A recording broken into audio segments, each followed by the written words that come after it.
So the second lecture, before I hand over to Fabrice, is decision-making and diagnostics. So basically how we identify these problems. And I think it's incredibly important there's historically a lot of airway surgery was done on horses because it was done on horses. And that's still the case. Let's not pull the wool over anybody's eyes. There is a lot of horses undergoing airway surgery with no diagnostics undertaken prior to it. But success rates, we can see, can be improved by accurate diagnostics beforehand. And I think the first thing to do is consider what clinical signs are we actually investigating. So based on resting endoscopy, what we're going to cover is the clinical signs that we're investigating.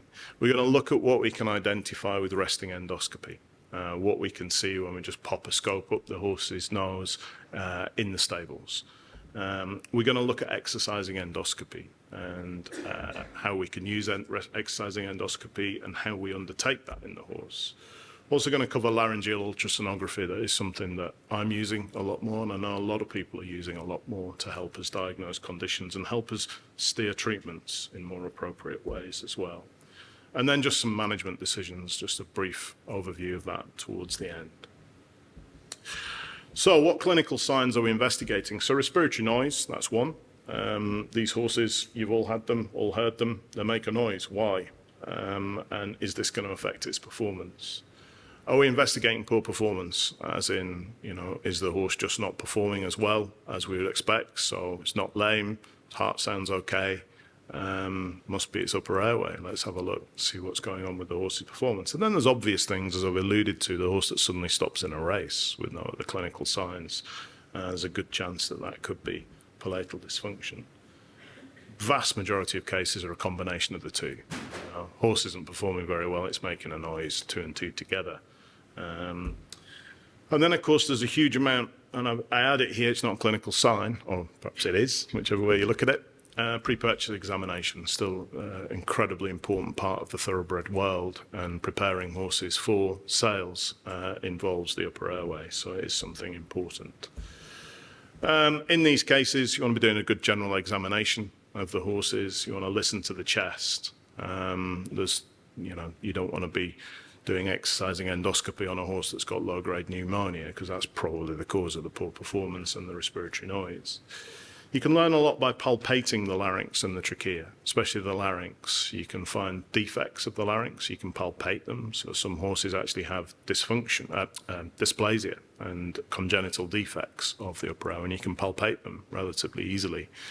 You can also palpate muscle atrophy, so you can feel where that muscle's disappeared, basically over the top of the larynx, and that's quite a useful indicator in some of these horses, certainly in vettings of horses.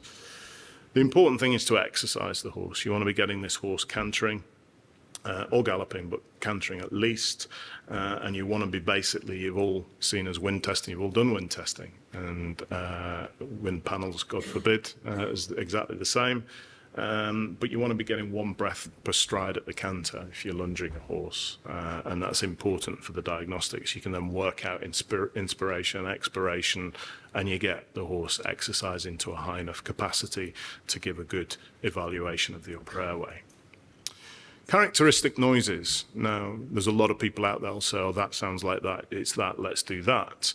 And that is, in some cases, correct. In other cases, it's not. I've already given you some of examples of whistling horses that may not be the frightening conditions that we all worry about.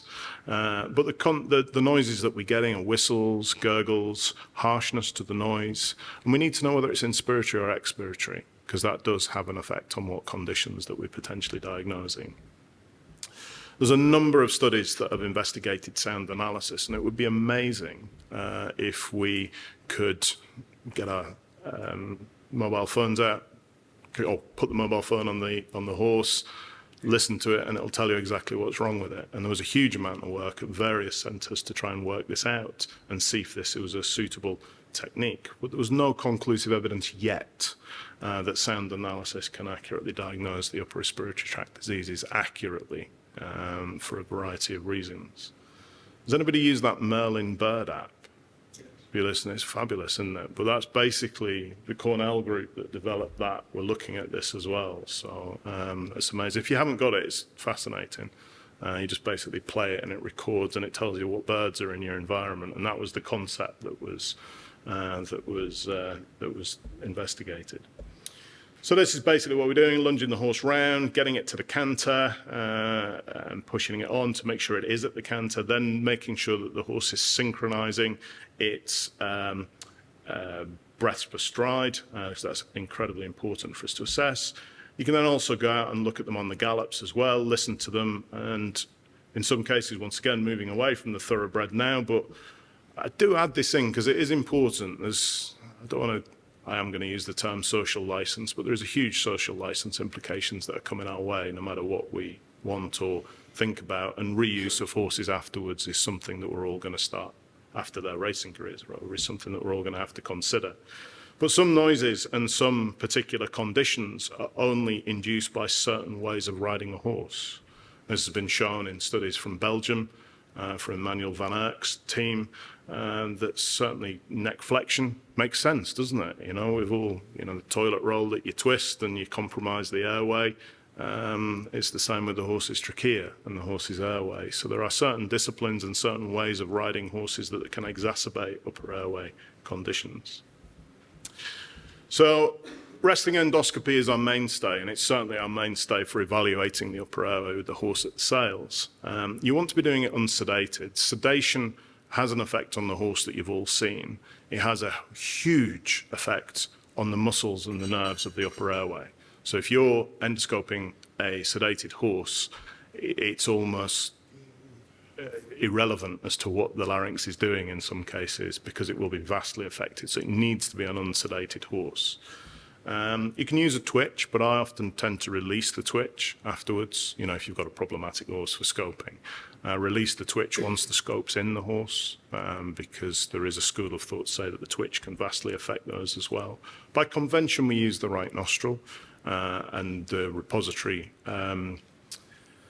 videos that people are looking at will, in the vast majority of cases, be taken from the right nostril. And this is basically what we're wanting to see. So we're wanting to see a nice symmetrical movement of the larynx, as you can see here. So this is the horse just holding its breath, opening. You've got nice symmetrical movement. You can see those arytenoid cartilages going up to the top. They virtually look the same left and right, which is great. There's no DDSP. It's a younger horse. There's a little bit of, you can see the little nodules on its airway, a little bit of what we call pharyngeal lymphoid hyperplasia. This can cause noise as well. You see this in young horses, and it's basically a lymph node reaction, fundamentally. And you see it in younger horses because they're not used to all the allergens and the viruses and the bacteria that are present on yard. So you move a load of new horses onto your yard, and a few weeks later, you'll scope them and they'll all have huge reactions here. Settles down with time, age.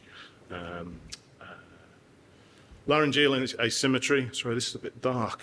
Apologies. Oh, that is really dark. Many apologies. Can you see that okay? This is a laryngeal asymmetry at rest. Sure, I can see it here. You can all come around here. Screen here. But you can see that this larynx on the left-hand side there isn't doing much. This is a good grade 3 heading toward a grade 4. And we do see them at the sales. You'll have all seen them, those of you that have spent enough time in the repository or scoping horses at the sales. There's grade 3s that end up at the sales. And that's what we're looking for. Vast majority of cases is caused by recurrent laryngeal neuropathy, as I said to you before, which, as we've discussed, is a nerve dysfunction leading to muscle atrophy and then loss of activity. I've said that it is a progressive condition. How reliable is that resting endoscopy to diagnose conditions? And I'm not just looking at we're not just covering recurrent laryngeal neuropathy alone here. This is everything. Elizabeth Davidson's studies in 2010 found that 51% of horses on a blanket scoping of many, many different types of horses appeared normal at rest. However, out of those 51% of horses, 57 were then shown to have a problem at exercise. 57%, would have a problem at exercise. So we're scoping a whole load of horses there that look normal, but more than half of those will then go on to have a problem at exercise. And more worryingly, 54% of those reported with a problem at rest had a different problem at exercise. So we're scoping a horse and its larynx doesn't look good, and then we exercise it and it's got DDSP.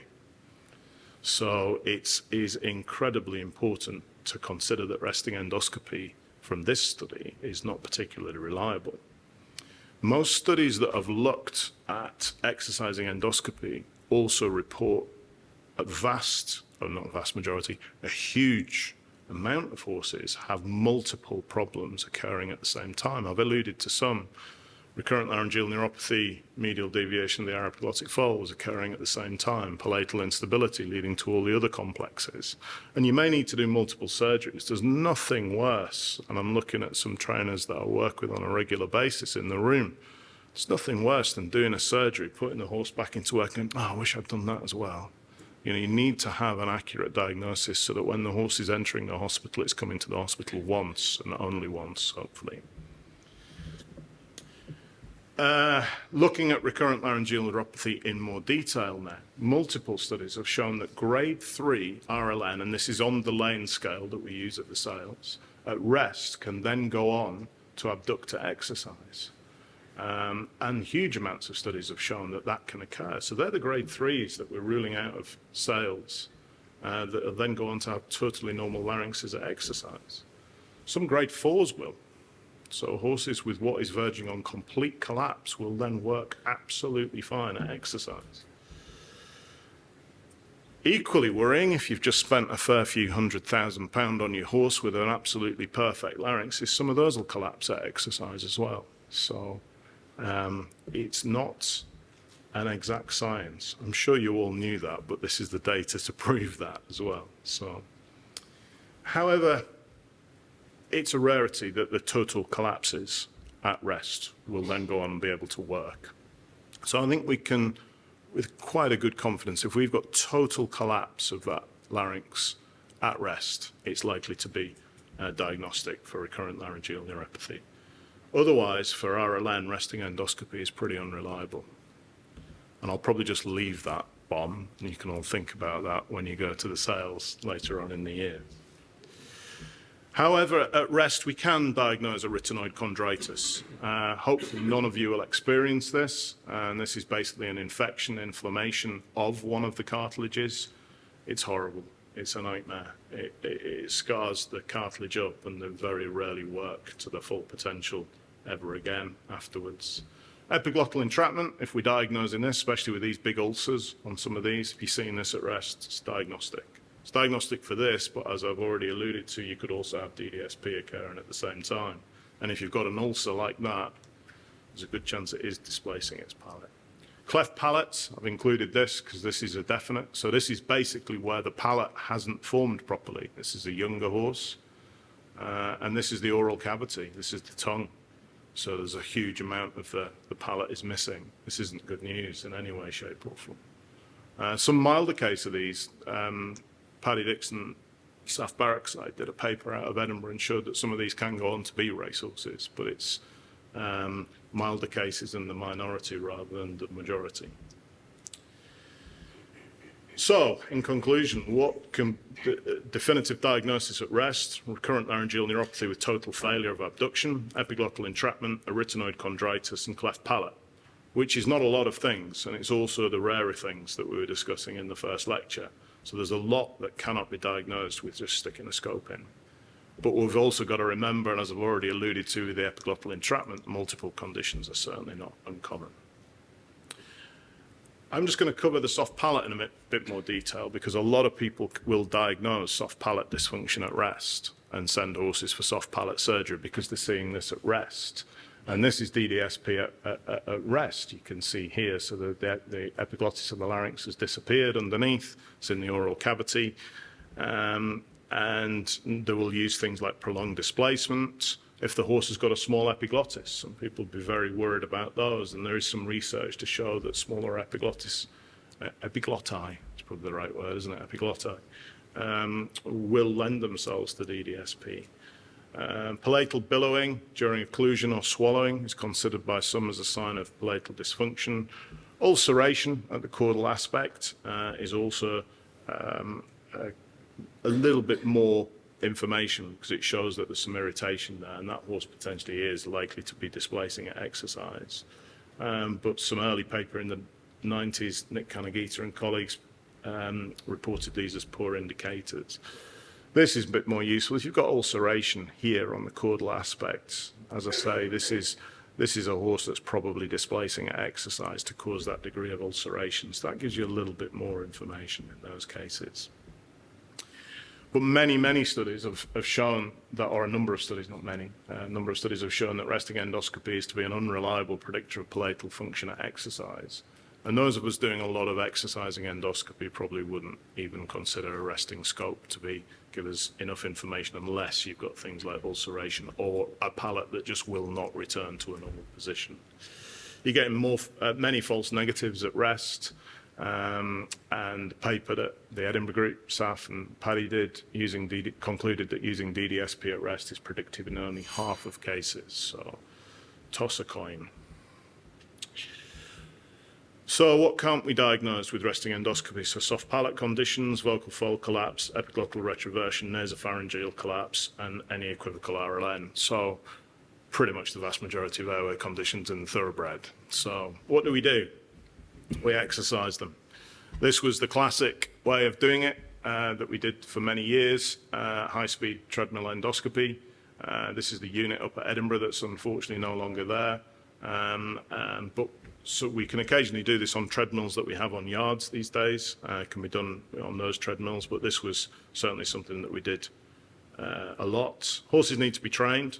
More of our horses are trained on treadmills these days. Specialist equipment, large team, especially to abide by health and safety recommendations in a university setting. You need a huge team. It's considered and has been proven, it's obvious, it's an unnatural surface. And we know there are other things that affect these things in the horse. There's no rider on the horse, that has a huge effect, we know that. And speaking to many people, they consider that's important. You can incline the treadmill, which means that you can drop the speeds a little bit for the same degree of exercise, but then there's another school of thought that say that it's all out speed that we need to consider rather than actually duration and fatigue. So the jury is still out. But overground endoscopy is the alternative and has pretty much replaced high-speed treadmill endoscopy. And this is an old picture now. But basically this is where the overground endoscope is carried on the horse, the scope sits in the horse, it's running on battery power, hopefully. Those of you that do a lot of this will know exactly what I mean by that statement. And basically you send the horse off in a normal exercise regime, in the string, disappears off, exercises, come back, read the video, and hopefully you've got your answers. The horse can stay in training, doesn't need to come to a hospital. It's a natural surface, how it's normally working. Can use rider interventions, and this paper here is Emmanuel van Erck's from Belgium. As I said, once again, looking at sports horses, it's important that you can use those rider interventions, collection of the neck, etc., collection of the horse. Less reliance on staff. There's a possibility that if you don't get maximal exertion, you may get false negatives. You can also say that the treadmill may overdiagnose because you can just keep the horse going and going and going and going until it displaces or until it fatigues its larynx.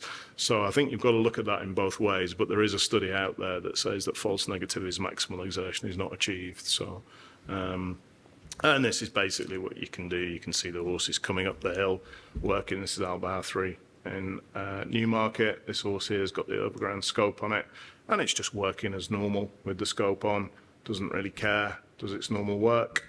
This is it's a nice misty day in Darlington, I think. I think this was for you, Phil, one day or something. I think we came up and basically looking at a horse in an arena, and you can work them round. You can lunge them with them on, which is useful, especially for horses that either can't be ridden or haven't been broken yet. You can utilise it there, or somebody doesn't want to ride them for whatever reason, you can do it at the lunge as well. So we've already seen the conditions: recurrent laryngeal neuropathy, vocal fold collapse, palatal dysfunction. You've seen this video, but this is one of our biggest diagnoses, is the palate flipping, as you can see in this case here. And this is what this looks like. We've then also seen the palatal instability that we'll see quite a lot, and the medial deviation of the areoepiglotic folds. These are all from overground endoscopy videos, as you can see in these cases. VLAC, as we mentioned previously before. And that's the mainstay of what we're doing. So the vast majority of cases we will be diagnosing with overground endoscopy, and that's what I spend the vast majority of my time working with and diagnosing these cases on. And in the vast majority of cases, you're getting an accurate diagnosis, or as accurate as we feel we can do. Laryngeal ultrasonography has also then been quite useful as well. And you can use a variety of probes. These are transcutaneous probes, so these are just a normal linear probe. Fortunate enough now to have a little slightly different chain probe, so I can get it underneath the mandible of the horse, and I can get a little bit further forward with the larynx now. You can also use, this is Justin Perkins transesophageal ultrasound probe, so this actually goes into the esophagus, and it's a really cool probe that then you put pressure on. You can scan the muscles of the larynx through the esophagus, which is amazing. You can get some really good pictures from that. It's a very expensive probe though. I think it's about 30,000 quid, so you need a research budget for them, put it that way, which he has. And these are the pictures. So it's useful. So just a couple of examples of what we can diagnose. So arytenoid chondritis, this is obviously an extreme case of arytenoid chondritis, but the more subtle ones, and this arguably was a very subtle one, it just had a little pimple on its arytenoid cartilage. I just thought, well, let's just scan that, and this is what it looked like. So you can see this is, sorry, I'm saying that as if you know what I'm looking at here, because it's ultrasound, isn't it? It's like when you go for the pregnancy test and this, that, and is that a baby? Is this a larynx? Yeah, it is, promise you. So this is basically one of the cartilages of the larynx. This is from the side, and this is the muscular process of the arytenoid. So this is the other side of this arytenoid cartilage here. So it's the other side of it, and this is where we put our, or near to where we put our sutures for a tie back. This is the muscle here on the inside, the CAL. So there's the cricoarytenoideus dorsalis that opens the larynx, and then there's the cricoarytenoideus lateralis that closes it. So this shuts the larynx when the horse swallows, or one of the muscles that does that. And this is what it should look like, nice trumpet. So it should look like this. This one here is totally disfigured. So basically you're getting horrible inflammation and disfigurement of the arytenoid. As I say, this wasn't this case. I put this on for just to show you how bad it can be. This was a tiny little pimple on there, and it's now progressed to this very quickly. But at the time it was subtle. Congenital defects. Oh, it's really dark, isn't it? Sorry. This is the thyroid cartilage here in this one, and this one it's missing. So the top end of the thyroid cartilage is missing. This is what we call a fourth branchial arch defect, or FOBAD, which is another reason the horse's larynx might not work, because there's no joint for it to work, and it's just floating around, and there's very little you can do in those cases to manage it. You can assess the laryngeal musculature. In this case here, you can see this just isn't quite as high as the other side. So what's going on? So we want to have a look at the muscles, and is there a difference in the muscles? So this is the right CAL with a nice fiber pattern. You're not going to be able to see the difference on this screen, so I apologize, but that's a nice sort of grey, good fiber pattern. Oh, you can actually. This is much whiter. So you're starting to get fibrosis in this muscle, because the same nerve actually innervates both muscles. So it innervates the nerve that pulls the larynx in as well, just working in a different signal path. And you can see that that's slightly altered there. And equally, this is looking at the CAD, you can't see it on these. This is the CAD muscle. So there's a technique where you can actually use a standard laryngeal ultrasound probe, and you can go over the top and you can look at that muscle. And this is comparing the right and the left. This is the left here, and this on this screen here it's not atrophied as much yet, but you can see it's starting to lay down almost a scar tissue within the muscle. This allows us not only to diagnose early stage recurrent laryngeal neuropathy, which may then allow us to make a decision, is this horse having a hob day, a tieback, or a nerve graft? It'll also allow us to diagnose those horses that have perhaps got too far down the line that a nerve graft isn't going to work, so let's not waste our money doing a nerve graft. And that comes from both atrophy and muscle fibrous tissue deposition in there as well. So it's quite useful to help us make up our mind as to what the most suitable treatment decision is. So management decisions that we have to make is super important. So what is the horse to be used for after any treatment? So in the vast majority of cases, we want them back to the same races as before. But we have to consider that we may want to alter the distance of the horse afterwards. We may also want to consider that the horse perhaps needs a new career.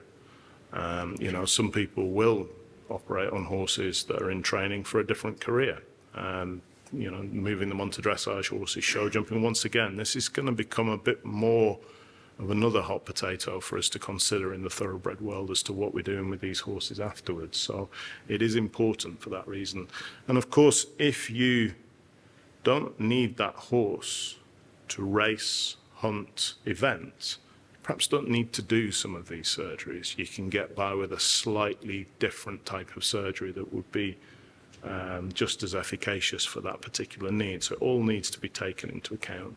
Economics, obviously, needs taken into account. And I'm not just talking the economics of filling our bank accounts as the vets, but it's also the economics of the time that the horse is coming out of training, the time that the horse is sat in a box doing very little, the time of the season, what races are we aiming for, and it all has to be taken into account when we make these decisions. And as I've repeatedly alluded to, and one of the main reasons we've sought different surgical interventions for these horses is the complications associated. Some associated with very few complications. Others have potential catastrophic complications for an individual patient. So it all has to be taken into account. I'd like to thank these people as well. And it's at time to hand over to our next speaker, who not only makes the horse's airways look good, but he's about the only person I know who could make a pair of cactus glasses look good as well. So thank you very much.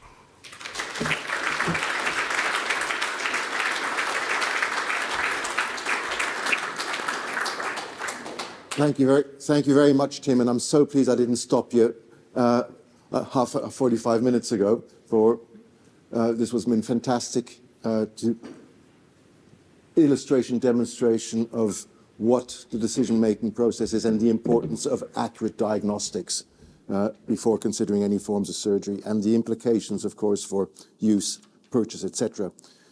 Fabrice? Excuse me, can I just ask a question? Yes, of course, yeah. You said 51% of Hold on. were normal at rest. There we go. Sorry, you said that on the resting scope, 51% of horses were normal at rest. I wasn't quite sure then. You said 50, did you say 57% of the normal horses had a problem at exercise? So you're saying 78% of horses have got a problem? Could be, well, it wasn't me saying it, but yeah, the Davidson study, but yeah, that could be.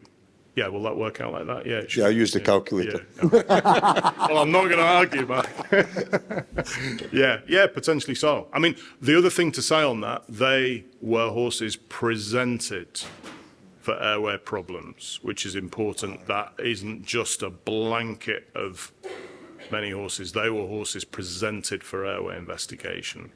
But even so, some of those will be for pre-purchase. Some of those will be, so it's a mixed bag, and mixed disciplines is the other thing that we need to consider in that as well. So, but even so, they're meaty numbers. Great. We've had a few instances of horses making noise, galloping in a circle, but not in a straight line. How do you explain that? I can't, but we can hypothesize that we think there's a slightly different dynamic when the horse is lunging with the soft pallets. So a horse going in a straight line to lunging, we need to look at this in more detail. But we know that there's a lot of horses, and we see it, horses in training sale, that are sent to the panel for a whistle, and it's a clear whistle. You've got, you know the people who sent the horse to the panel. And so they've heard the whistle, and then we listen to it coming up the hill in a straight line, no noise at all. And we assume, rightly or wrongly, that it's probably the palate that's just moving, causing those aryepiglottic folds to collapse, and it's creating that whistle. So there is a different dynamic with a horse going around in a circle and holding its head slightly to the side or slightly away. We know that. Pete Ramsden has got a lot of data on this that I probably need to steal from him and look into in a bit more detail. And we're also 24 hours later, post-sale, when possibly the sedatives have worn off, that the horses had when they came down to the wind testing. Put another hot potato into the mix, but yeah, there is that as well. Right, we'll have one more. Lucinda, yeah. Thank you. It's not quite following Mark's maths, but I wanted to know if there's an overall figure of or percentage of thoroughbred horses that have wind problems and thoroughbred horses that don't. No. If you speak to Justin and the team at the RVC that looked into this in a lot of detail, and they looked into a lot of cadaver studies, unpublished data. I don't want to be that theme of Justin Perkins' world, by the way, but they looked into it. They pretty much concluded that RLN, recurrent laryngeal neuropathy, laryngeal hemiplegia, roaring, is 100% of nerves in thoroughbreds is present. It's to what degree and severity.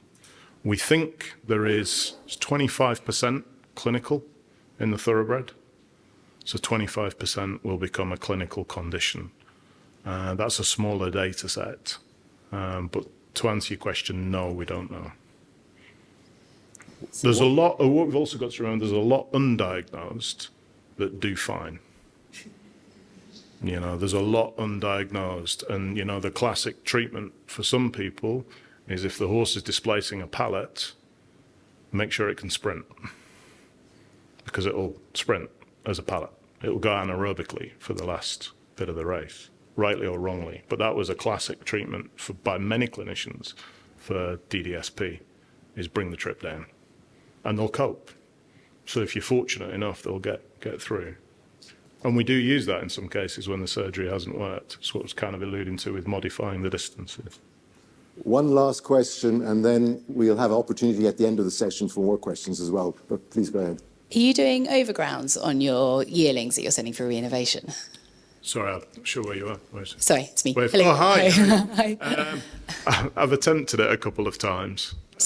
Just thinking if you're saying that it's so the link between a standing scope and, you know, so many of them are normal when you are doing an overground on a slightly, especially on those borderline ones, that is it actually making any difference to them, or is it these horses could be totally normal? Yeah, and I think that's right, Kate. It's could, because at the yearling stage, I think, and Fabrice might correct me on this, but I think at the yearling stage, if we've got a poor resting scope and we've got laryngeal ultrasonography on all of the yearlings for definite, and we've binned a couple from nerve graft because they're either too severe or they look normal, more the latter. That's important, but I think if we overground scoped a lot of those yearlings, we'd have full function. And I think the concept of doing the yearling nerve grafting is to prevent the collapse at 18 months onwards, 24 months onwards, because we know that they'll slowly deteriorate. And we've all seen those horses. There's a couple of people here that know that I've watched a few horses just slowly do this over the course of 3 years. And that's the concept. So to answer your question, I don't see a necessary need to do that in those cases, because the chances are it's going to look normal, and it may cloud the decision because it's prevention rather than cure at that stage with the yearling nerve grafts. Yeah, I guess it's just we don't know how many of them do remain. And we're going to nerve graft some horses that don't need nerve grafting. We're also going to miss some horses that could have benefited from nerve grafting and they're heading to tiebacks. At the moment, anyway, unless Fabrice has come up with something else amazing to help us predict. But yeah, I think my answer to that question would be, for the sake of our 40 grand kit in a yearling, I don't think it's going to give us any extra information. If not, it may cloud it. But if any other people might have a different opinion on that, but that's my kit breaks enough, so I don't want to stick it on many more yearlings. Great. Thank you very much, Tim. It gives me a huge